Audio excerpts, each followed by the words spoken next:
महिलांचा त्रास खरोखर कमी होतोय. जे घाई गडबडीत असतात सर्व्हिसवाले आहे त्यांना म्हणजे चांगला आहे. महिलांचा त्रास खरोखर आम्ही कमी केलाय, कारण तुषार मसालेमध्ये एकाच छताखाली मिरच्या मसाले मिळतात. मिरच्या वाळवून त्याचे देठ काढले जातात, मसाला खमंग भाजला जातो, ओला मसाला ग्राइंड केला जातो आणि डंकावरती मसाला चटणी कुटून दिली जाते. आता वर्षभराच्या चटणीची चिंताच मिटली. नमस्कार मॅडम, कुठून आलाय तुम्ही? कोकणवळी कुठं आहे हे? कोकणवळी टोल नाका निप्पाणी, म्हणजे आम्हाला कोकणवळी निप्पाणी 18 किलोमीटर लागून राहते. हां, एवढ्या लांबून कसं काय आलाय? कोणी पत्ता दिला? तुमचं रील्स बघून छान वाटलं म्हणताना आले. तर तुमचं नाव कसं? संगीता चौगले.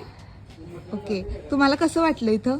छान वाटलं, म्हणजे असं सगळं करून द्यायची पद्धत हे ते समोर असं स्टाफ पण छान आहे. सगळं समोर हे करून वजन करून सगळं नीट वाट सगळं म्हणजे सगळं छान वाटलं. घरी कोण करायचं चटणी? तुम्ही करायचं की सासूबाई करायच्या?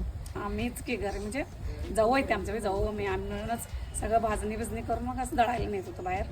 मग तुम्हाला ते काम असं त्रासाचं वाटायचं काय? होय, तसं ते त्रासच वाटायचं. हे कसं निवांत आपलं.